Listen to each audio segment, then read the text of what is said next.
Okay, folks, maybe you woke up this morning, poured yourself some coffee, and decided to read a few headlines to catch up on what happened during last night's big primaries, and they were big.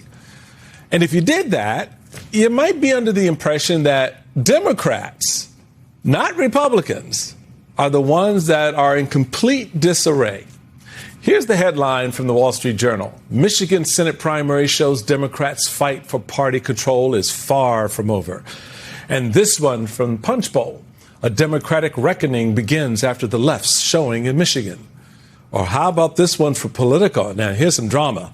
Messy Michigan primary leaves Democrats licking wounds. It certainly kind of paints a picture, doesn't it? And if you listen to Donald Trump, you think the man is just absolutely killing it right now.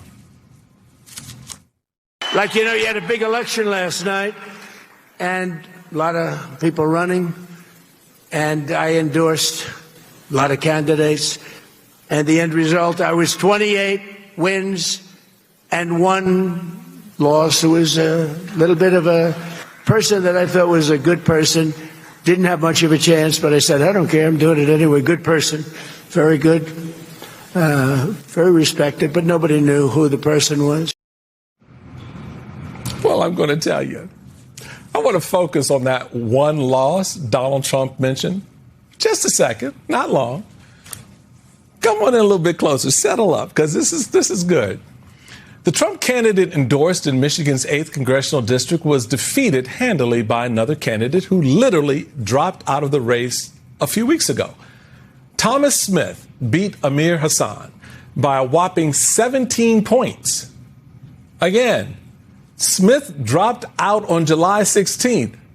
So our election board, the graphics, didn't even have a headshot of the guy.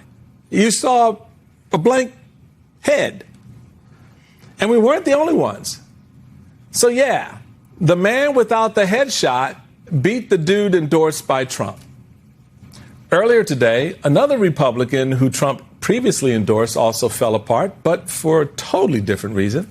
North Carolina Congressman Chuck Edwards announced in the middle of the night that he wouldn't seek re-election this year after a House ethics investigation revealed a pattern of persistent, unprofessional, and inappropriate conduct towards 2 young female staffers.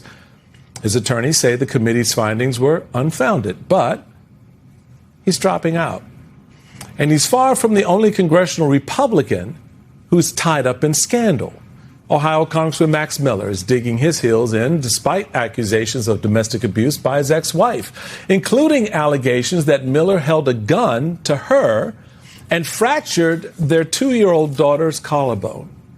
The allegations haven't been substantiated by law enforcement, and Miller denies them. There are a growing number of Democrats and Republicans who are calling on Max Miller to step down, but he says he's not going anywhere. Spineless Speaker of the House says the abuse allegations are not his business. The senator from his own state of Ohio, Jon Husted, who's in a touchy race of his own, kind of tough, refuses to comment.